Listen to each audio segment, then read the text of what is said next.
Hi, welcome to Local Flavor. My name is Oystein Solberg. We're here at the Institute for Culinary Arts where we're hanging out with Chef Michael Combs. Hey, thanks for having me again. Another season. Yeah, like we're just kind of coming up with all sorts of shenanigans. Yep, we sure are. Like, I don't know, I figured might as well, right? It's Friday. There's random fish floating around on plates. Like, well, you can't go wrong. What do you think that is? A shoe. A flipper? Like Yeah, a kidding, little it's pretty sandal? flat. Yeah, so we have a Dover sole here. Pretty nice and fresh too. So Yeah. we just got them in today. Looks beautiful. So what do you think? We're gonna cook them up? I think we need to do something fun with it, right? Yeah, this is a pretty this is a tasty fish. It's got what? It's a nice white flesh, not a lot of bones Yeah. at all. It almost like sweet and kind of like minerally taste to it. It does. Yeah, it's definitely a bottom feeder, and personally, I like doing these flatfish, cutting them and fabricating them more than I do the round fish because they're kind of easier. Oh, they don't have all those crazy bones in there, but you do have four sides, which is kind of strange for people because they see only two sides, but you kind of get them out on four sides. We'll see that later on in third or towards the end. You'll get to see that. But nice and fresh here. It's still got beautiful fish. Yeah, it still has doesn't have a lot of scales, but if you go this way, you can kind of feel them a little bit of sandpapery feeling, but it's got a little slime on there, which means it's still nice and fresh. Yeah. The little eyeballs are still sticking out, and they're still hydrated really well. And look nice and clear. Like they don't look like hazed over. They don't look milky or anything. Nope. And then the other thing we'll look at is we'll look at the gills. The gills are nice and red, and they look nice. And this one still has everything in it. So Chef Oystein over here gets to show you how to take all that out of here. Oh, it's guts and glory today. Yeah. Are you up for that? Sure. All right. Awesome. Oh, I'll remember as I go. Yeah, it's good to do these every now and then. Yeah. So it's been a minute. So.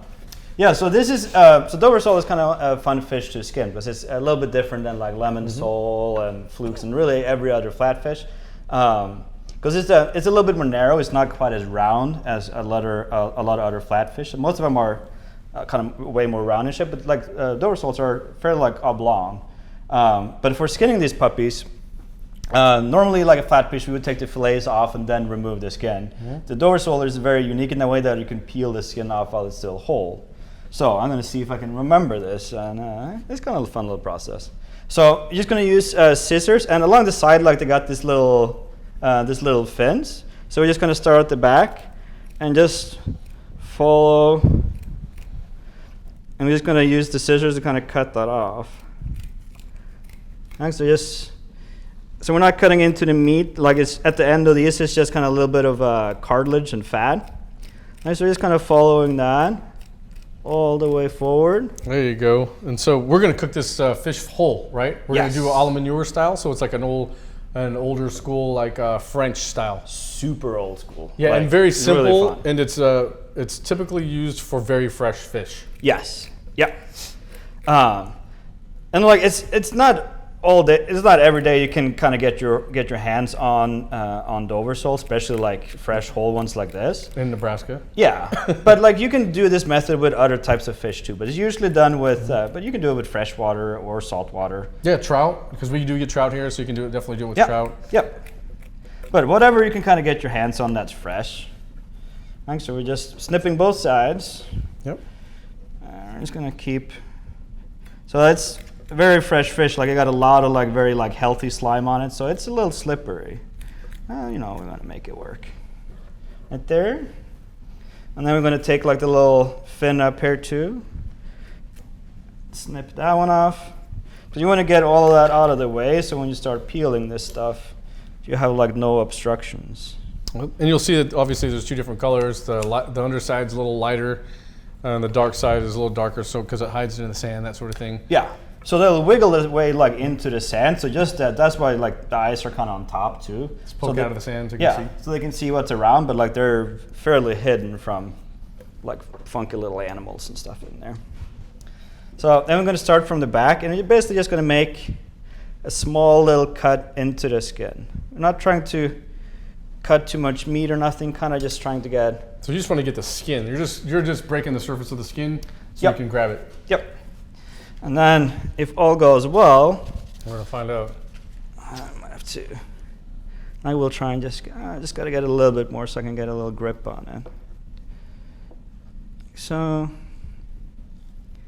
but yeah, this is the only flatfish that you can do it with. Like if you try and do this with couple 100-pound like halibut, like it will not. Oh, right. It will not end well. All right, so then we got a hold of the skin. So use like a little paper towel or a regular towel too will also work. And then I see it's starting to peel off there. It's starting to. And then it's just kind of making sure it's not pulling into the meat. So if you see it start pulling into the meat, just kind of stop and just do a couple of cuts. Because if not, if you just keep pulling, it's gonna go awry fairly quick. All right, there you go. All right, so just peel it all the way up to the head, and then we'll just kind of help it off a little bit. There. All right, so that way you just get a nice smooth fillet, and you kind of get like the fat lines left on too. Oh yeah, look at that! Look at that! It's nice and clean. Mm-hmm. Yeah, came off very easily. You can see that whole thing. But once you kind of get it going, it comes off pretty good. And so you would do the same to the other side as well? Exactly. All right, so we'll start out down here again. And the bottom fillets are not quite as meaty as the top ones. So basically, like a flatfish will have 4 fillets, whereas the round one will have 2. Mm-hmm. So an example of a round fish would be like a trout or a salmon. We call it round because it's round shaped like this. Not because it's typically a round fish, but when you cut them. Yeah. In steaks or whichever, they're kind of a round. All right, so we'll do the same thing here. We'll just kind of get a good grip on it and just trying to hold the fillet down or the fish down as we kind of get it started. And you want to try and avoid using too much fingertips. Like try and use like kind of your whole palm if you can. Just to hold down the flesh. Yeah, if you use fingertips, like you can tear apart the meat very easily, and we want to try and avoid that at all costs.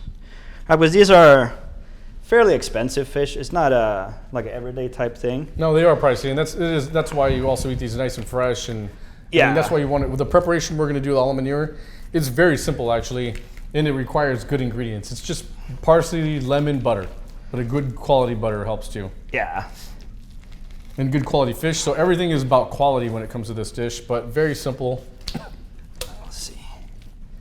There you go. You got it. This is being slippery.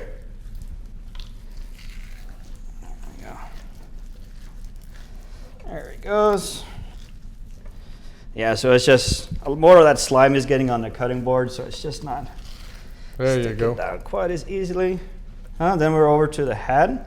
And so for this one, we're just going to take the head off. So we'll just cut through the spine. That way we can pull out a lot of the guts at the same time. This will just kind of help clean out all the guts. So you can see it from this side. Like all the guts, this side is just pure meat. This side you'll have more kind of the guts and all that kind of fun stuff. So we can just rinse that out? Exactly. Yep. Because it's fairly easy getting in there. You just kind of flood it with water, rinse it out, and you get a pretty nice clean fishy. So we'll take the tail off.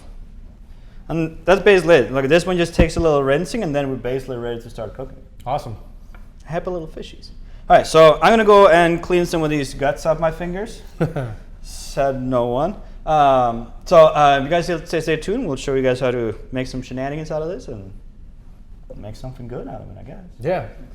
See you soon. Yeah, see you guys. All right, we're back here again. We're hanging out with our good old friend, the Dover, and we got to try and cook this puppy up. Yeah. We got to try and make some shenanigans. It's all nice. This is the whole Dover with everything outside. I mean, everything eviscerated, no head, no skin. And so it looks beautiful. Yep. And then I'm a little excited. Yeah, it's kind of a rustic dish, but cooked quickly. It's just pretty much the whole thing. It's very quick dish. So like if you're feeling kind of uncomfortable trying to tackle this, because it's a little tricky. It's not that it's hard, it's just a little tricky. Mm-hmm. Like you can always ask your fishmonger as well and they can help out. But you can do this process with not the same skinning method, but you do this with so many other fish. So you got a lot of options. All right, so for starting to cooking this thing up, so we're gonna do it like so a la manière, like it's very, very old school French. And it's like in the style of the miller's wife. So it's like we're gonna dredge it in flour. That's gonna help us kind of get like that nice little crust. The good thing about cooking the fish is that it's gonna slow down the cooking quite a bit. Like whenever you cook a protein that got bone in, like it takes longer. Like it's just a slower process to get the heat to penetrate into the fish. Right. And it slows down the cooking. So in this case, like if you had just sole fillets, they're very small, it cooks extremely quick, and it's very easy to overcook them. But since we're cooking it, basically all 4 fillets still on the bone, like we have a lot more forgiveness with the fish, and it'll retain a lot more moisture as you cook. So it'll, like with the flour, you'll get like a nice little crust on it, but it's going to be beautiful. Oh, and with the bone and everything, it's been less likely to dry out, all that good stuff. So yeah. So it's a little bit daunting at first, but it's really way more forgiving than trying to cook. It is just plain fillets. Right. And you'll typically, if you ever go to France or something like that, and they do an à la manure Dover, they do a French sole. They'll do the same thing. They'll cook it up whole for you, and then they table side. They'll take the fillets out after it's cooked, just like we'll show you too. So it's a common technique to do with like whole poached fish too. If you're dealing with like turbot and stuff like that, because then you just score the skin around, poach it whole, and then you can do it with any kind of fish. I'll just pull it off, take the fillets out. Yeah, and you're done poaching, you just peel the skin off of it, and then take the fillets off, and it's a beauul technique, but it's complicated. Yeah, those guys that are on the table side, they do it all the time, and so they're used to doing it. So like I've seen people do it like in competitions before, and like I was not so high. Huh? I was floored. It was good though. It was fun. Okay, so we're going to use some flour. So in this case, we're going to use Wonder flour. So why Wonder flour? I find it easier to use, especially for a dish like this, because you can use all-purpose too, and it works just fine. Sure. But Wonder flour is just a little bit more refined. Like it's just a finer flour. It doesn't lump up as much. With all-purpose, like it can get a little cakier. Like Wonder flour is easier getting like a very nice thin sheet, and it cooks a little bit. It's very fine. If you see it, it's very fine. Yep. It feels a little harder than. It's not as soft really as AP flour, but it's very fine, and so it looks like it doesn't. You're right. It doesn't feel like it's going to clump up at all. I think there's a higher protein content in there. Yep. And so it should make a nice crispy fish is what we're looking for, right? Totally. Got it. Yeah. Like crispy, but not really brown. Like so this is kind of a little tricky part. Like you want to get a little bit of coloration, but like you're not trying to get like a hard sear on it. Got it. It's still a very delicate dish. Sure. But we'll be okay. We'll wing it. So we take our Wonder flour. We're going to add a couple of pinches of salt to it, a little bit of pepper. A lot of people say like, you shouldn't use black pepper. You should always use white pepper because it makes it look. I've seen that. I've heard that too. Black pepper is the only thing that's delicious. White pepper tastes like it can be very strong. Explicit word stuff. Black pepper is way tastier, and I'd rather sacrifice a little bit of the look for a good flavor. Sure. That's my opinion. There's a lot of people that would disagree, but send us an email to the like a little link down here, and it'll be okay. We'll read it and then we'll put it in my junk folder. It's okay. All right, so I'm going to season the flour, and I'm going to season the fish itself too. Okay. You want to try and season just every layer. Everyone flip this guy over. Thank you, kind sir. You bet. Yeah, so just like a nice even little sprinkle-dinkle on there. A little bit of pepper too. There you go. I like pepper. That just looks happy. I'm just going to make sure the salt and pepper is mixed into the flour. And then we're just going to, so then we got clarified butter. I'm going to pop that in our pan. That's just butter with fat solids removed? Yes. So basically just melt butter and let it separate. So then you just, so then you can remove all the water, because the butter we got about like 20 to 23% water to it. There's water, and there's also some fat that'll float to the top, all the little frothy stuff. Exactly. You want to remove that as well. Right, because you see when you add it to the pan, so even though it's hot, like it's not going to be sizzling. It's not going to be trying to evaporate all that water. Right, and then the other thing is you get a higher smoke point out of it. Because it would be very low otherwise, because all the fat, solids, and water would just burn up. So you gain just about like 150 degrees on it. Yeah, which is quite a bit when you're trying to do something like this. Yeah, because if you use whole butter, like you could certainly start this with whole butter as well, but the milk solids will brown a little bit quicker. Right. So you can get more coloration on the fish a little bit too quickly. But we will when we put the à la manure, when we do the sauce, we will use a whole butter. Specifically for that purpose. We were going to want the browning, so you're going to want a higher fat content butter. Yep. But by starting with clarified, we're controlling the process a little bit better. That's right. Right, because we start with whole butter now, like it's a little bit out of our hands. Sure. But it'll brown up too quickly, could burn, that sort of thing. Yeah. All right, so we're just going to dredge the fish very, very nicely. So just very light. Yeah, right? so you want to make sure it's got a nice even covering. And can go over and kind of sprinkle dinkle where it doesn't catch. And you'll see like, and so the flour is just barely just kind of, yeah. Just, it's not a heavy coat like a fried chicken or anything like that. You're just basically trying to, very real light coat. And always tap off the excess. Like we're not trying to make biscuits out of it.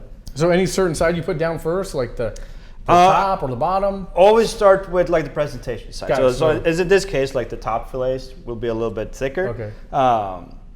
Which should be, yeah, that side. Yeah, the thickest side, yeah. All right, so we're going to start it out. So as you can see, like it's not sizzling. It's not a very like intense sizzle. And you don't really want it because it's a thick piece of fish. So you're not trying to cook it so fast where it's raw, going to be cooked on the outside and raw on the inside. Yeah, but we want it. So you could sear it and then flip it and go in the oven, but we're going to try and just go all the way on the stove. Truth is, and if we're in working in a restaurant, those eyes right there are pretty hot real estate. So you don't have too many of these. So a lot of stuff goes in the oven. We'll sear it out, put it in the oven, finish. And which is a phenomenal way of doing it. Like it's not like it's going to make a less quality product. Right. And it just kind of expedites the process and makes, I don't know, more consistency. So, so it works out okay. But this one I'm going to try and just kind of go all the way in the pan. So just very kind of light little sizzle around it. But it's going to take a while. Like it's going to be a solid 20-minute cook, like at least. So I think we're just going to let this one kind of sizzle along, do its little sizzle dizzle dance in there. And then we'll be back and we'll show you guys how to make a little sauce and shenanigans. It's getting there, yeah. Yeah, well, it's going to be good. Because once that fat starts rendering, like, you can smell it already. You can kind of smell it start cooking. Like that fat line is my favorite part of the fish. Oh, right, on the outside where the belly would typically be? Oh, yeah. So once you get to like halibut, or not halibut necessarily, but like turbot and stuff like that. Sure. Like take those regiment flour and then kind of like fry them just the same. And just eat them like that. Oh, it's so good. So good. All right, so this one's going to sizzle along. We'll be back here in a little bit, and then we'll show you guys like how to flip it and finish it and make a little delicious sauce. Yeah, very quick. Awesome. So we'll see you guys in the bed. See ya. All right, we're back here again where the fish is doing its wonderful little happy thing. So as you can see, like we already got it flipped. Like it got stuck in the pan a little bit, but I'm not too worried about it. So as soon as we flipped it as well, we added like whole butter to it. Yes. And we probably added, I don't know, 4 or 5 tablespoons or so, like a solid, healthy amount. So you guys can see in here right now, like a lot of the butter is just kind of very gently browning, and that's what we want to see. You want those, because that basically what that adds, that flavor, that brown butter flavor. Exactly. Exactly.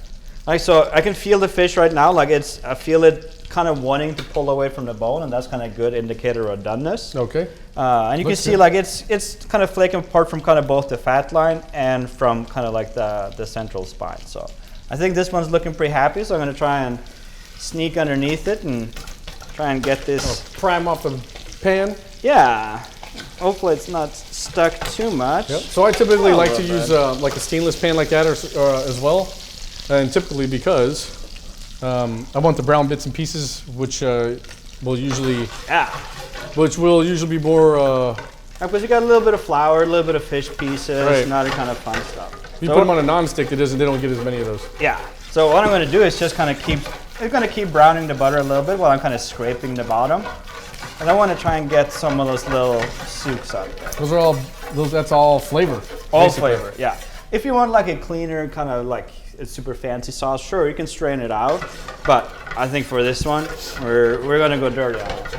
There you go. Like, if in doubt, just dirty it out. So I'm gonna keep browning this up. If you wanna talk about like the little greeneries and fun stuff you got down there. Yes, all we just have some blanched asparagus. We found some nice asparagus in our cooler, so that's what we're using, quite frankly. You can use pretty much whatever you like. Yeah. And it goes really well with this fish, and it goes really well with lemon. It works. Butter, so I mean, like, it just goes really well together. Very simple. Because like traditional, you can see like maybe like a green bean almondine or something like that going with it. But salad with it, that sort of thing. Yeah. And so this is kind of the trick with this though, is what we're gonna do is we're gonna put the lemon on here. I usually have some on the side as well, but I usually squeeze just a little bit of lemon on here, fresh lemon. And so. Well, because it's a fresh dish. Like, it's a very fresh like even though like we're kind of dredging the flour and all that kind of fun stuff, like it's like. It's a very fresh delicious dish. And this is going to help season up like the asparagus and whatnot too. Yep. And so what we'll also do is some nice fresh parsley, just roughly chopped, nothing crazy. don't have to sit there and chop it for hours and hours. Yeah. And so that's also part of this dish as well, though, is the popping that you're going to hear from the hot butter that hits it. So what's going to happen is all this lemon that we put on here, because I've done it a few ways. I've done the lemon later on after the brown butter, and that sort of thing. And same with the parsley. But this is the best way to do it from what I've tried. It just cooks. The oils go into it. You can taste pretty much everything in the lemon with every bite. So and it just kind of flash fries it. Yep, for and just it does like it. a quick little second. It's actually kind of pops. You're gonna hear it just in a second, and that's what That's what yeah, that's what manure always does. It always does that. You got to have that popping sound. Yeah. Like so, now that I got like the butter at a pretty nice, like you kind of want it to be, kind of smell it, kind of like hazelnuts, like a nice nuttiness. You don't want it too brown, but like a nice nutty brown. Like it's French could call like a beurre noisette, so like a nut butter. If you go too dark, then it would be like a beurre noir, where it's like super dark butter. Right. But then it gets more bitterness instead of kind of like that nutty. Right, because you're just basically cooking all the solids more and more. Exactly. And then even the more you do that, you burn it, and then you get more bitterness. Yep. But this one's looking pretty happy. So right towards the end, I'm going to increase the heat a little bit. So you want to kind of let this take a while, but towards the end, I want to spike the heat, so I know that it's going to like flash fry the parsley on there. Right. And then while Chef Øystein's doing this too, we're letting the fish kind of carry over, cook a little bit to be done. And just rest a little bit. Yep, and just let it rest again. Yeah. Oh yeah, it's getting nice and bubbly. Need that for anything. Oh, this is looking good. All right, so this is looking happy. This is looking pretty hot and awesome. So I'm basically just gonna try and pour that. Yep, you're gonna hear the popping. There you go, hear all that pop? This is where Rice Krispies came about. I'm just kidding. Yeah, right. Snap, crackle, and pop. And like, it looks like a redonkulous amount of butter, because it is. And that's good. You know, it's not an everyday dish. All right, so the parsley just kind of flash fried a little bit, and it kind of mellows it out a little bit. Like, it's not quite as strong. A decent amount of butter down there, but so this is kind of where good bread comes in, right? So you got all that delicious butter, whatever butter you have left, good bread, soak that in there, yum, yum, yum, happy days. Like it. Very simple. See, I mean, not very many ingredients at all. I think just salt, pepper, lemon juice, butter. Totally. And fish. But like the good thing about this, like sure you can do this with sole and any other kind of like type of flat fish or round fish or whatever, but like do this with chicken or pork too. Like you can use it for just about anything. Oh, you sure can. Like you're not really that far removed from like a chicken piccata almost. No, it's actually, yeah, you're right. It's actually kind of the same thing. And so you'll see here, like when you take it off the table, so during this, in the center here is where that little spine is, and it should kind of, look at that, it just comes right off. It just separates, and it just slides beautifully off. Yep, slides beautiful. Look at that. And so that's how you'll typically even serve it, like if you want to serve it to guests. Because then you can just use like a spatula and just lift it straight off there. Oh, that's sliding. Look at that. Beautiful. Oh, so, it looks great. Look, and then no bones, all the bones stay right there, and you don't have to worry about any bones on the inside, and that's one serving there. Because then once you do the opposite side too, like once you get both of those out, oh, it looks just happy. You can hear it too. Like once you get both of these sides out, grab the end of the bone. And just lift it right out. Sure will. All right, at this stage, this is boneless. Like there's no pin bones or anything. Like that's just nice and clean. I can give that to a dog or a cat, and they'll be happy for a minute. Ooh. Yep, there you go. Then you have it's completely boneless here. Yeah. Gotta watch out from the outside. Sometimes the outside they got a little bit of. Oh, but otherwise here it's all completely boneless and very easy to. Yeah. You see, like it's just nice and kind of pearly white, but still tons of moisture left in it. Yeah, and that's because of the bone, because you cooked it with the bone in there, totally. and then it keeps a lot more moisture in there. And look at that. There's 4 servings right there. It's beautiful. Or enough for one. Or like just, I think it's just for us. Yeah, exactly. Perfect. All right, so give it a try. Like it looks a little bit kind of daunting. It's a little bit different for a lot of people, but it's totally worth doing. Like it's the reason that dish has been around for like 100 years. Like it's timeless. It's classic. It's and it's not fishy at all, honestly. And especially this fish here, if you get them really fresh. Mm-hmm. I mean, you should get all fish fresh, but when you do, it is not fishy at all. I mean, for those of you who don't like fishy fish, but still like cod or something like that, this is right up your alley. It's very light. Super light. Yep. I dig it. We need to eat all of this. Exactly. It looks nice. It's still nice and hot. Just when you got to dig in. Awesome. All right. Well, thank you guys for tuning in. Thank you for dancing around. And, of course. Anytime. Kind of strolling about. Yeah, this is awesome. We're going to make this disappear. So thank you guys. Keep on cooking. See you.